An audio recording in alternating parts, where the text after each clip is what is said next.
Okay. So, now we have to make A 1 is equal to A 2, right, area A 1 is equal to area this thing A 2. So, and we have to find out delta C r. So, what we will do, look, before proceeding further, A is equal to that original graph P is equal to P max sin delta, that means this graph, the green color one, this graph. Now, you let the graph B, that is B, there is a black one, this black one B 1, B is equal to say some constant k 1 into A. That means, because this this and A is equal to P we are writing here, because graph A is equal to P. So, it will actually k 1 into P max sin delta. Later we will see that k 1 k 2 all can be obtained, and this graph C, that means your this one, this is graph C. Oh, there should, listen one thing, there should not be any confusion, this is graph C and this is at point C. So, there should not be any confusion, right, and this one graph C is equal to k 2 into A is equal to k 2 into P max sin delta. So, say and k 2 is greater than k 1, because this graph C, if you see this power is always greater than your what you call this during, I mean post fault or after fault, this power curve always above this graph. So, k 2 is greater than k 1 or otherwise k 1 less than k 2, and at delta is equal to delta 0, P I is equal to, that is P I is equal to P max sin delta 0. So, at delta is equal, at this is the point green color, that A point, P I is equal to P max sin delta 0. Now, that area A 1 is equal to A 2 means that is you take delta 0 to delta C r, because this is area 1 you have to integrate. So, integrate delta 0 to delta C r, then this is your P I graph. So, this is P I minus the curve B, that means this curve B, P I minus B, and B is equal to k 1 into A, that is k 1 P max sin delta, we will come to that, is equal to this area A 2, that is limit integration delta C r to delta max, integration delta C r to delta max, then C minus P I, this is the curve C, and minus this line P I, this P I line. So, C minus P I d delta. So, that means delta 0 to delta C r, P I minus k 1 into P max sin delta, this is d delta actually, this is into d delta, right, is equal to delta C r to delta max, C curve is equal to k 2 P max sin delta, here it is. So, that is delta C r to delta max k 2 P max sin delta minus P I d delta. So, if you integrate, and in this expression if you substitute P I is equal to P max sin delta 0, and I repeat delta max is equal to delta m. So, if you substitute here P I is equal to P max sin delta 0, integrate and simplify, you will get cosine delta C r is equal to 1 upon in bracket k 2 minus k 1 into delta max minus delta 0 into sin delta 0 plus k 2 cosine delta max minus k 1 cosine delta 0, this is equation 55. This one you will get it, right, that this is the from which you can find out what will be the delta C r. So, this integration I am not showing, this is easy. So, you can make it of your own, a simple thing. So, next is we will take an example now. So, I think whatever mathematical derivation was there, everything is there for this course. Perhaps it is over, right, perhaps it is over as far as theory is concerned, and now we will come to 2-3 numericals, good numericals. So, first one is, look at that, first one is that example 8, a 50 Hz synchronous generator capable of supplying 400 megawatt of power is connected to a large power system and is delivering 80 megawatt when a 3-phase fault occurs at its terminal. So, determine A, the time in which the fault must be cleared if the maximum power angle is to be 85 degree. Assume H is equal to 7 megajoule per MVA on a 100 MVA base. B, the critical clearing angle. So, from equation 48, P I is equal to P m sin delta 0. you know these all equations already I have given, but let me search that where equation 48, otherwise you know this from the sine curve, you know this, it is equation 48, just hold on, otherwise it is not a problem, you know everything. So, just hold on, if I get it I will show you that P m is equal to this thing, here it is, you know this, that P I is equal to P max sin delta 0, this is equation 48.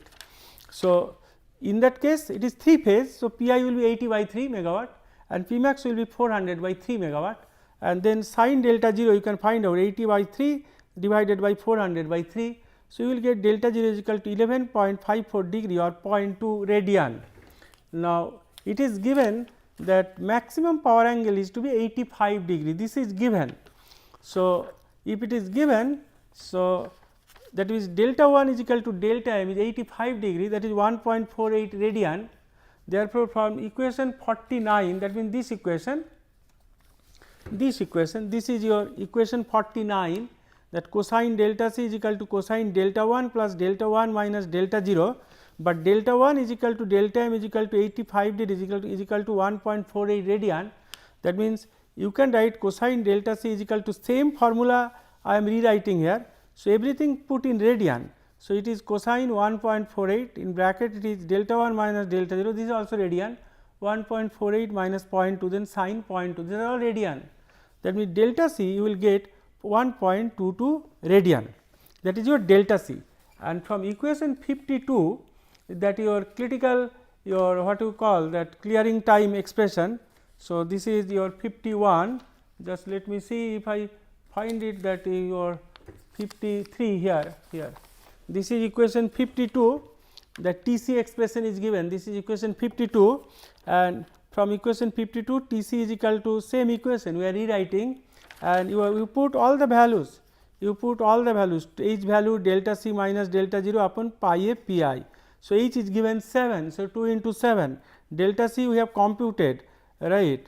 Your here I think while writing I have made a writing error. I think it will be your, just hold on, that where is that formula, it will be delta C minus delta 0. So, it will be your this delta C, actually it is 1.22. So, I have made by mistake 1.48, I have taken this value by mistake delta 1, right, it will be actually 1.22, I think answer is correct. So, T C is equal to 0.377 second or 377 millisecond, but I will request you, I do not have calculator here now, right, whether I computed it using 1.48 or 1.22, but correct is 1.22, I corrected, but if answer is little different, you please check with the calculator, this is my request to you, I do not have calculator here. So, this is your T C is equal to what, it may be 37 millisecond, or if it is based on 1.48, then this answer will come, but this is not correct answer. So, basically it will be 1.22, I have now corrected. So, please make it, otherwise this is the answer, and right. So, and from equation 53, this one, then your you will get that equation 53 cosine delta C r was given is equal to pi minus 2 delta 0 sin delta 0 minus cos delta 0. So, delta is actually cos inverse of the all these thing, you substitute all these values here, you will get critical clearing angle will be 115.46 degree or 2.01 radian. So, next is your example 9. Next one is, suppose a synchronous generator is connected to a large power system and supplying 0.45 per unit megawatt power of its maximum power capacity. A 3-phase fault occurs and the effective terminal voltage of the generator becomes 25% of its value before the fault. But when the fault is cleared, the generator is delivering 70% of the original maximum value. Determine the critical clearing angle, you have to find out the critical clearing angle. So, whatever we have taken before, actually K 1 and K 2, we have seen that K 1 actually P max during the fault and ratio of P max before the fault, because we have taken your your curve A, B and C. Curve B we have taken, it is k 1 into your P max sin delta. So, k 1 actually P max during the fault, the ratio, what is the during the fault, what is the maximum value of the power P max divided by before the fault, P max before the fault, that is k 1, and k 2 is equal to P max after the fault and P max before the fault. If I get it here, if I let me find it out, if it is here I can show you, but I have already told you all these things. Just hold on. If I get it here, then it is okay, otherwise you know this. Here that A is equal to, this is your before fault, and this one, that B is equal to, it is your during fault, and C is equal to, it is after fault. So, therefore, k 1 will be whatever that this thing will come, your P max during the fault, and denominator always is P max before the fault, and k 1 is equal to P max during the fault and k divided by P max before the fault, this ratio, and k 2 is the ratio of P max after the fault divided by P max before the fault. From here only, everything is given here only. Therefore, from equation 55, this is the equation 55, we are rewriting the whole equation here. So, initially the generator is supplying 0.45 per unit megawatt of P max. So, initially it was supplying, that means your this is actually P I, as initially it was supplying your 0.45 per unit megawatt of P max, that means this is actually your P I actually 0.45 P max is equal to, you can write P max sin delta 0. So, this is your, you can write at operating point your at a operating point anywhere you take, that is your this thing, for example, any operating point here, this delta 0, right. So, your P I is equal to 0.45 your P max is equal to P max sin delta 0, P max will be cancelled. So, delta 0 will become 26.74 degree or 0.466 radian. Now, P max is equal to magnitude E g into V t upon x d. Now, when the fault occurs, when the it is given in the problem, when the fault occurs, the V t becomes 0.25 V t, right. So, in that case your k 1 will be 0.25, because everything will remain same, only this 0.25 will be there. So, that means power will from its original value, it will come down to 25% actually, that is why k 1 will be 0.25. Now, after the fault is cleared, k 2 will be 0.70, because that is also given in the problem, that is also given in the problem, that when the fault is cleared, generator is delivering 70% of the original maximum value. So, determine the critical clearing angle. I mean, if you look at the graph, initially it was P max, but during the fault it was actually 0.25 P max, and when fault is cleared, it is actually 0.7 P max, right. So, this is the philosophy. So, from this graph you can make out, this is P max, this is 0.25 P max, and this is 0.7 P max, the blue one, and black one is 0.25 P max, and this is P max sin delta. So, if you take all this data, that then k 1 is known, k 2 also then known, it is 0.7. So, therefore, P I is equal to k 2 P max sin delta m dash. Just hold on, I have to take that graph again. So, here it is. So, this is actually this blue curve you take, this blue one, that it, and this blue horizontal line, that P I line, and this is delta m dash, Therefore, after the fault is cleared, so this is the blue line, it is in operation, this is the power that supplied by your what you call from the generator, P max is equal to sin delta your into your whatever fraction is come 0.7. So, this is that graph. So, and it's the horizontal blue line, the intersection is delta m dash. So, that is why after the fault is cleared K2 is 0.7 and we have Pi is equal to K2 P max sin delta m.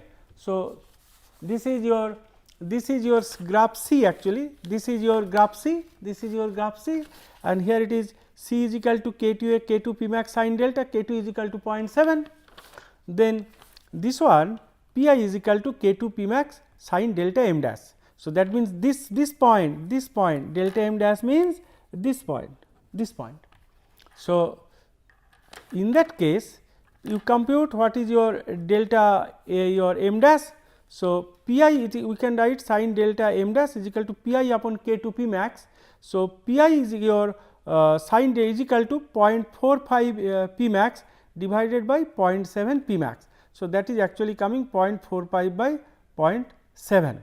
So, in that case you will get delta m dash is equal to your 40 degree, because Pi is equal to 0.45 P max, it was given that 45% of that. So, Pi is equal to 0.45 P max. So, here we have put Pi is equal to 0.45 P max divided by 0.7 P max is equal to 0.45 by 0.7. This actually comes to delta m dash is equal to 40 degree or 0.698 radian, right. So, that means delta max, that means this is your delta max. So, delta max is equal to pi minus delta m dash, the delta max is equal to, that means from here the delta max is equal to pi minus delta m dash. So, delta m dash we have computed 0.698 radian, this we have computed, here you have computed. So, if you put it here it will be 2.443 radian, and in all this data available. Now, go back to equation 55. I have not rewritten that equation again, but it is equation 55, cosine delta CR is equal to 1 upon K2 minus your K1, then 2.443 that is delta max, right, your minus 0.466, then that is delta 0, that is sine of it is radian 0.466 plus your 0.7 cosine 2.443 that is K2, cosine 2.443 and minus 0.25 that is K1, cosine 0.466 that is delta 0, and if you compute all it will become is equal to 0.29. That means, delta critical angle will become 73.14 degree or 1.276 radian, right. Directly you can put it there and you will get this answer. So, this is the answer. Now, another one, this one among all, this one is the easiest one, but only you need delta star delta transformation. Now, I will show you the figure. Now, I hope this you have understood, right, that how to find out that your critical clearing angle or critical clearing time. Now, this is another example, it is a double circuit line. So, find the critical clearing angle of the power system shown in figure 15. I will give you for a 3-phase fault on the point tape. I will show you the diagram.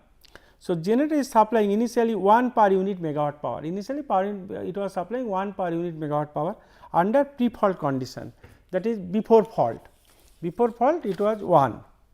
Now, this is the circuit connection, this generator, right, reactance is given 0.20, here transformer is there 0.05, all J are there not uttering again and again.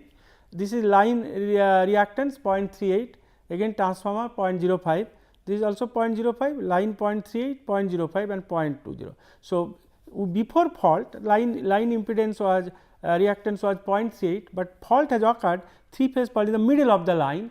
That is why here also I have seen this side it should be half, this side it should be half.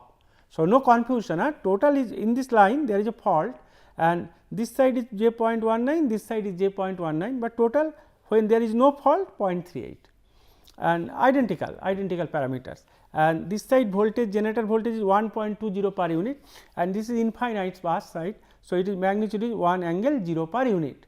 So, now pre-fault condition when there is no fault. So, do not consider you put your finger here no fault is there. So, that means 0.2 should be added, J I am not putting again and again, it is reactance calculation, that is your pre-fault corporation, that is A, that means carb A. When look at this, when you are making A, B, C, you have to imagine this way that this is pre-fault graph A, when I will make x b, it will be during fault, and when I will make c, it will be after fault. So, a b c, this way we will do it, then we will not make any mistake. So, in this case this is your double circuit. So, these two are in parallel. So, there is no fault, that means equal it is 0.38 plus 0.1, 0.05, 0.1. So, 0.48 and 0.48, these two are in parallel. So, it will be 0.224 and this side 0.2, this side 0.2. So, 0.4 plus 0.24, it will become 0.64 per unit. So, there is pre-fault condition, this is pre-fault or operation, that x a will be 0.2 plus it is parallel equal. So, it will be taken half, 0.05 plus 0.3 plus 0.05 by 2 plus this one 0.2. So, it is coming x a is equal to 0.64, and the graph A is that your pre-fault condition, and voltage is given 1.2 and 1. Throughout this, these two voltage will not change. So, it will be 1.2 into 1 divided by x a. So, 0.64 sin delta is equal to, it will become 1.87 sin delta. That means, it will be your this graph, green color graph A. That is why I am making it P A, graph A, that means this will be your graph A. Similarly, now during fault, before that we have to compute also this delta 0 angle on the green graph, this delta 0 angle is also required, right, but P I is given 1, P I is given 1 per unit, this is given. So, in that case the delta 0 will be sin inverse 1 upon 8.75, because when P E is equal to P I operating at steady state, right, before fault. So, it that is 1 is equal to, because 1 is given, P I is equal to, that is 1.875 sin delta. The delta is equal to your sin inverse, that is delta is equal to delta 0 at this point, delta is equal to delta 0 at this point, delta is equal to delta 0. So, that means you will get delta 0 is equal to sin inverse 1 upon 1.875, that is given 32.23 degree or 0.562 radian. So, next is during fault. So, suppose fault has occurred at this middle of the line, second line here. So, this side should be 0.19, this side should be 0.19. So, if it is so, then you draw this diagram, fault has occurred at the middle of the line, this is 0.2 of this line will remain same, this line will remain same. So, j 0.05, j 0.38, j 0.05, this is j 0.05, but it will be half, j 0.19, j 0.19, then 0.05, this is 0.2, this is generator side, this is infinite bus side, actually this is infinite bus side. Somehow I have made this thing, I have removed this, but this is infinite bus, and this is your circuit connection during fault, right. So, this way you should, because fault has occurred at the middle of the line. So, once you made this connection, well, look at that, this is basically delta connection, you have to convert it to star. So, delta star connection you can make it of your own, I can give you the your final value, right. This is basically your just hold on, this is basically your delta connection. I mean I just write for you only this part is a this is a delta connection.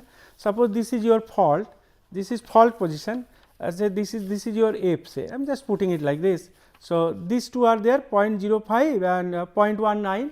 So, this should be your j 0.24, this side also 0.19, 0.05, this is also j 0.24 and this is 0.35, 0.05, 0.05. So, 0.48. So, this side will be your j 0.48, and if you convert it to star, if you convert it to star, this side will become your j 0.12, this is j 0.12 and this will become j 0.06. It's just delta to star, you know how to convert, you convert it. So, if you convert it, then connection will be, this side will be j 0.12, this side will be j 0.12, and to the from here to the fault point j 0. That point F to 0.06.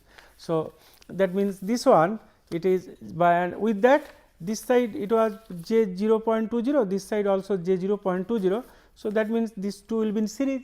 So, j 0.2, j 0.12, this side j 0.12, j 0. This is j 0.06. So, this is the delta star conversion.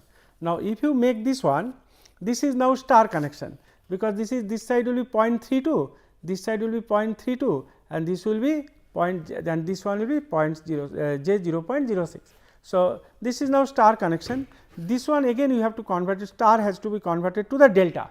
So, right, if you convert star to the delta, these two I have not computed, no need, because here your generator is there, here this side is infinite bus is there. For power transfer we need only the XB, that is during fault this one is required, these two are not required actually.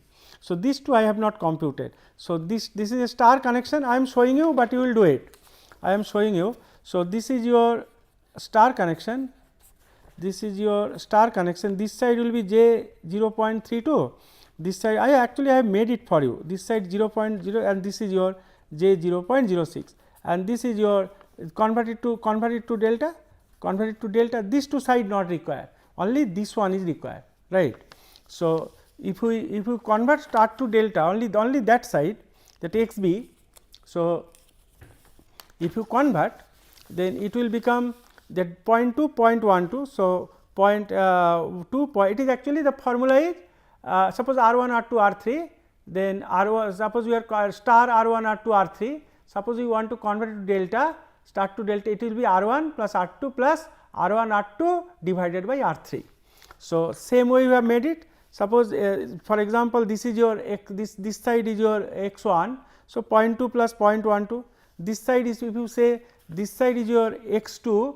So, it is 0.12 plus 0.2, both are equal, plus product of these two divided by your x3, that is your 0.06. So, if you make xb, it will be 2.3466 per unit. This is your what you call that delta conversion, this value, but this is not required for power transfer, this is not required at all, because nothing is here actually, voltage across is this one and voltage across is this one. So, only this one is required.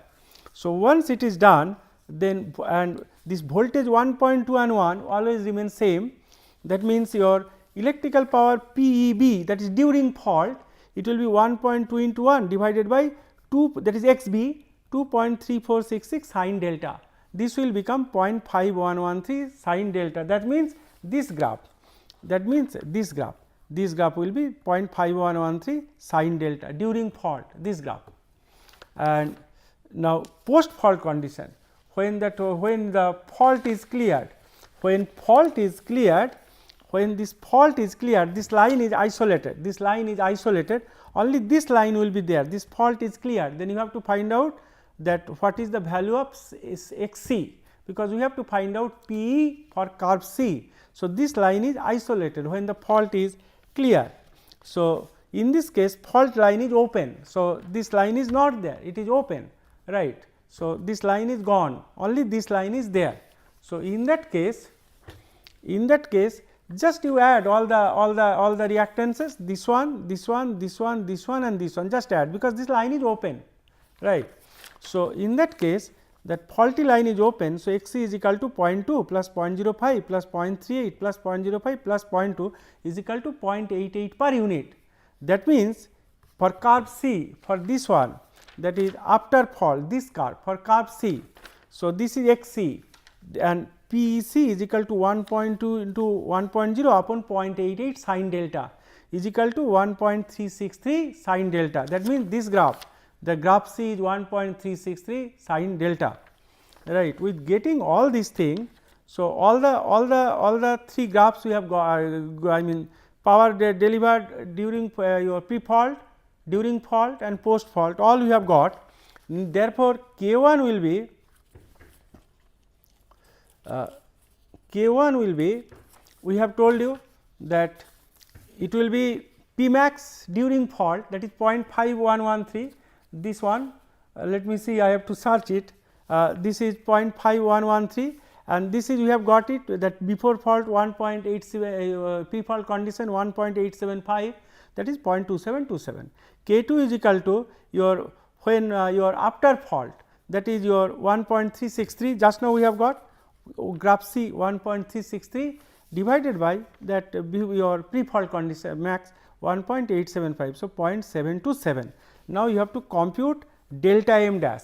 So, delta m dash actually this one, this is your delta m dash, that is the blue curve, that is the blue curve, right. This is your delta m dash, and in this is the intersection of this horizontal line and this blue one, this is your delta m dash. So, in that case that your delta m dash will be, because we have seen that C curve it is 1.363 when delta is equal to your delta m dash, that is 1.363 sin delta m dash. So, at that time this power, this is given pi is 1, this pi is 1, and when pi is 1 and delta m is equal to delta m dash. So, this graph will put that. So, in that case your delta m dash will be sin inverse 1 upon 1.363. So, that will come 47.19 degree or 0.8237 radian.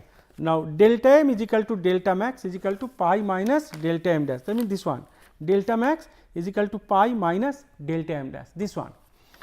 So, we get delta max is equal to this one 2.317 radian, that means delta m is equal to delta max is equal to 2.317 radian or 132.75 degree. Once you got all this, then equation 55, from equation 55 rewrite this equation has been rewritten.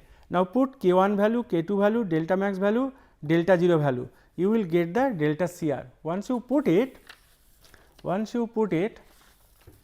then this one you substitute all this value, all are radian, we have substituted all this in radian. That means, cosine delta CR will become 0.46363, that means delta CR will be 62.2 degree. So, results are summarized here for this problem, results are here, results are summarized, that delta 0 we got 32.23 degree, delta m dash we got 47.19 degree, delta CR we got 62.2 degree, and delta m is equal to delta max we got 132.7 degree. So, this is one, and another example you take.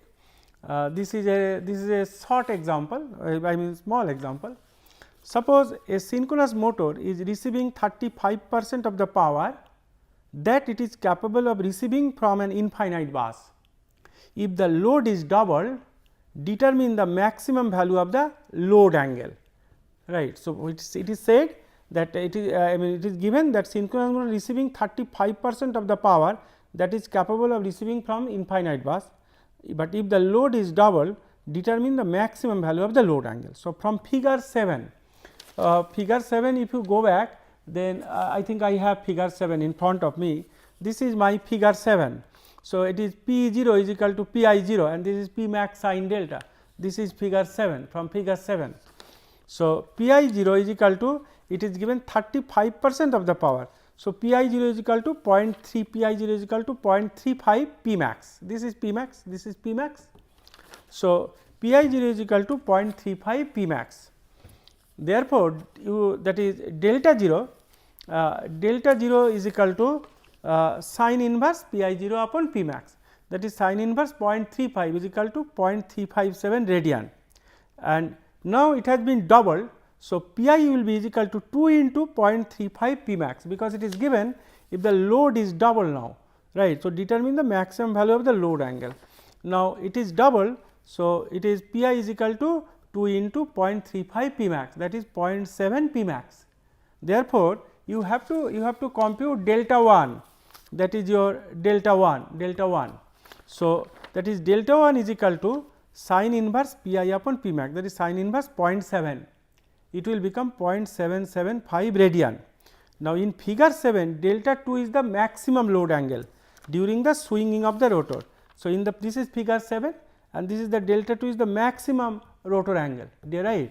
So, using equation 46. So, we are rewriting equation 46 here, the delta 2 minus delta 0, then sin delta 1 plus cosine delta 2 minus cos delta 0. Only here delta 2 is unknown.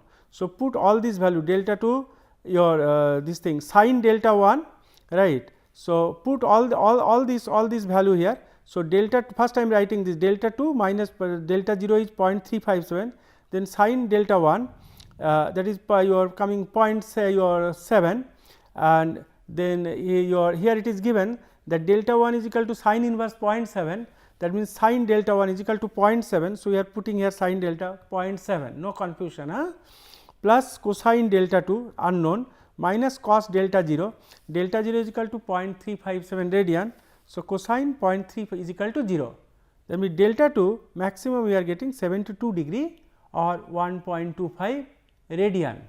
So, this is that last example of this power system thing, stability, and finally, this what is the conclusion. So, I have written something here that we can conclude that the transient stability of a synchronous generator during and subsequent to fault conditions depends upon the rotor swing and the critical clearing time. These are governed by the machine inertia and direct axis transient reactance. The overall system stability can be improved by appropriate control scheme such as turbine valve control, fast fault clearing time, appropriate excitation systems and FACS devices, that is flexible AC transmission devices, right. But those are the things that can be improved. Now, for power system stability studies, whatever we have studied, I mean little bit of steady state stability, and that is basically that a gradual increase of the load, that is maximum your loading capability before losing synchronism. Then little bit we have tried to understand regarding dynamic or small signal stability, that is due to small system disturbances, and finally transient stability for single machine infinite bus system, that is for your for large disturbances. And we have also defined in this topic that what is infinite bus, and we have tried to obtain that your critical clearing time. So, with this, those who will be listening this last class, one or two line, that one or two few things before closing these courses, because this is the last one, that starting from the beginning, that structure of power system and various aspects of power system, and there are, and we have come to this transient your power system stability, and within the given your time frame, that we have tried to cover I think 9 or 10 chapters, although there are many other chapters in power system, and whatever we have tried, that all the your theories, particularly for classroom exercise, that so many all the theories and mathematical derivations all supported by good number of examples, and particularly for when you come to the iterative techniques, that is load flows or that little bit of optimal system operation, that is economic load dispatch. We know that in the classroom or in the exam hall, that it is a time consuming without computer, but at least one or two iterations you can try from your side quickly, that what is the result. So, in that in this lecture also I have shown I think 2 or 3 iterations, load flow also, Newton-Raphson load flow also, Gauss-Seidel also only couple of iterations, and optimal economic load dispatch also I have shown the step, but that is basically coding is required, not this thing, but we have tried to explain that these are way one can do it. But as far as classroom exam is concerned or your classroom exercise is concerned, that you should make 1 or 2 iterations that and make every step is correct. So, with this your feedback will be more important for me, and what I would like to tell, that if you find any mistake or any error, particularly that calculations, because all these numericals actually have been done by me. I mean before coming to this lecture also, that your delta star delta transformation maybe 2.5 hours back, I was calculating by calculator that whether everything is correct or not. So, if I make any mistake or any error is there in calculation, please mail me such that I can correct those numericals, and if anywhere any writing is error or anything I have missed it, that you please see this. Only for 3-phase fault cases, only my emphasis was to for Z bus building algorithm, and other things little bit of Thevenin equivalent this that I pre-assume that these are simple thing, you know it. With this I have to tell you that thank you.